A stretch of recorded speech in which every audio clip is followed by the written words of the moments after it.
എന്ത് പറ്റി സാറേ പൊതുവില്ലാതൊരു ചിരി? അതെ, കഴിഞ്ഞ ദിവസം എൻ്റെ ഒരു സുഹൃത്ത് അദ്ദേഹത്തിന്റെ നിലവിലത്തെ മ്യൂച്വൽ ഫണ്ട് ഇൻവെസ്റ്റ്മെന്റ് ഡീറ്റെയിൽസ് അയച്ചു തന്നു. അത് കണ്ടിട്ട് ഞാൻ ചിരിച്ചു പോയതാണ്. എന്തുപറ്റി? അതിനകത്ത് എന്തെങ്കിലും എന്തോരം ഫണ്ടുകളാണ്! അയ്യോ, ഞാൻ എണ്ണി നോക്കിയിട്ട് എനിക്ക് ഇതുവരെ എണ്ണി തീർന്നിട്ടില്ല. കുറെ ഫണ്ടുകൾ. അല്ല, അത് നല്ലതല്ലേ സാറേ? എല്ലാ ഫണ്ടുകളിലും ഇൻവെസ്റ്റ് ചെയ്ത് കഴിഞ്ഞാൽ റിട്ടേൺ കിട്ടും എന്നുള്ള ഒരു ധാരണ ഉണ്ടല്ലോ. ശരിക്കും ഡൈവേഴ്സിഫിക്കേഷൻ എന്നത് നമുക്ക് വളരെ അത്യാവശ്യമായിട്ടുള്ള ഏറ്റവും അത്യാവശ്യം വേണ്ട ഒരു കാര്യം തന്നെയാണ്. പക്ഷേ ഓവർ ഡൈവേഴ്സിഫിക്കേഷൻ ചെയ്ത് കഴിഞ്ഞ് കഴിഞ്ഞാൽ ഗുണത്തേക്കാൾ കൂടുതൽ ദോഷം ചെയ്യും. അതായത് ഇപ്പോൾ സാധാരണ രീതിയിൽ ഇപ്പം നമുക്കൊരു ചൊല്ലുണ്ടല്ലോ, അധികമായ അമൃതും വിഷവും. നമ്മളിപ്പോഴും മനസ്സിലാക്കേണ്ടത് എന്താണെന്ന് വെച്ച് കഴിഞ്ഞാൽ ഡൈവേഴ്സിഫിക്കേഷൻ എങ്ങനെയാണ് ചെയ്യേണ്ടത്. എന്താണ് ലാർജ് ക്യാപ്പ്? അറിയോ ലാർജ് ക്യാപ്പ് എന്താണ്?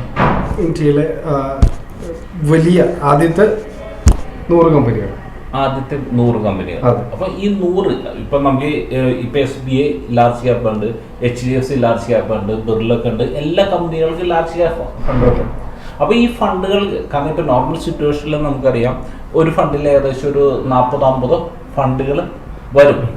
അപ്പൊ ഈ 100 കമ്പനികളെ മൊത്തം അനലൈസ് ചെയ്യുമ്പോഴേക്കും ഇവർക്ക് ഇൻവെസ്റ്റ് ചെയ്യാവുന്ന കമ്പനികൾ എന്ന് പറഞ്ഞാൽ ഏകദേശം ഒരു 60-70 കമ്പനികളായിരിക്കാം നോർമൽ സിറ്റുവേഷനിൽ.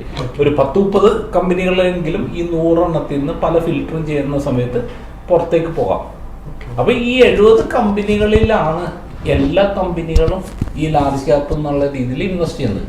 അപ്പൊ ഇപ്പൊ large cap A, large cap B, large cap C എന്ന് പറഞ്ഞ് കുറെ ലാർജ് ക്യാപ്പ് എടുത്തുകൊണ്ട് പ്രത്യേകിച്ച് ഗുണമുണ്ട്? ഒരു ഗുണമില്ല. കാരണം അതിലുള്ള ഇപ്പൊ എയിലുള്ളതും ബിയിലുള്ളതും സിയിലുള്ളതും ഓരോ കമ്പനികളിൽ തന്നെ ആയിരിക്കും ഇവർ ഇൻവെസ്റ്റ് ചെയ്യുന്നത്. അതിൽ ചെറിയൊരു പെർസെൻറ്റേജ് ചിലപ്പോൾ അങ്ങോട്ടും ഇങ്ങോട്ടൊക്കെ വ്യത്യാസത്തിന്റെ പേരിലായിരിക്കും ഒരു ഫണ്ട് ചിലപ്പോൾ 1% കൂടുതൽ റിട്ടേൺ കൊടുക്കുകയോ അല്ലെങ്കിൽ വേറൊരു ഫണ്ട് 1% കുറവ് റിട്ടേൺ കൊടുക്കുക എല്ലാം ചെയ്യുന്നത്. അപ്പൊ നമ്മളെ സംബന്ധിച്ച് ഈ ഓവർ ഡൈവേഴ്സിഫിക്കേഷൻ വന്ന സമയത്തുള്ള ദോഷം എന്താണെന്ന് വെച്ച് കഴിഞ്ഞാൽ ഇപ്പൊ നമ്മളുടെ കയ്യിൽ പെർഫോം ചെയ്യാത്ത ഫണ്ടുകൾ കൂടുതൽ വരാൻ പോസിബിലിറ്റീസ് വളരെ കൂടുതലാണ്. ഇപ്പൊ ഒരു എക്സാമ്പിൾ പറഞ്ഞു കഴിഞ്ഞാൽ ഇപ്പൊ സപ്പോസ് ഇപ്പൊ എ എന്ന് പറഞ്ഞൊരു ഫണ്ട് ഇപ്പൊ ഒരു 10% ഗ്രോ ചെയ്തു എന്ന് വിചാരിച്ചു. അപ്പുറത്തെ സൈഡിൽ ബി എന്ന് പറഞ്ഞൊരു ഫണ്ട് 10% നെഗറ്റീവായി. അങ്ങനെയാണെങ്കിൽ നെറ്റ് റിട്ടേൺ നമുക്ക് എത്ര കിട്ടണം? 0%. അതായത് ഇത് ജനറേറ്റ് ചെയ്ത റിട്ടേൺ ഈ ഒരു ഫണ്ട് കൊണ്ടുപോയി. അപ്പൊ നമ്മൾ ഓവർ ഡൈവേഴ്സിഫിക്കേഷനിലേക്ക് വന്ന സമയത്ത് പെർഫോം ചെയ്യാത്ത ഫണ്ടുകൾ നമ്മളുടെ പോർട്ട്ഫോളിയോയിൽ വരാൻ സാധ്യത വളരെ കൂടുതലാണ്. അപ്പൊ നമുക്ക് ഡൈവേഴ്സിഫിക്കേഷൻ നമുക്ക് വേണം, പക്ഷെ അത് ഓവർലാപ്പിംഗ് വരാത്ത രീതിയിൽ.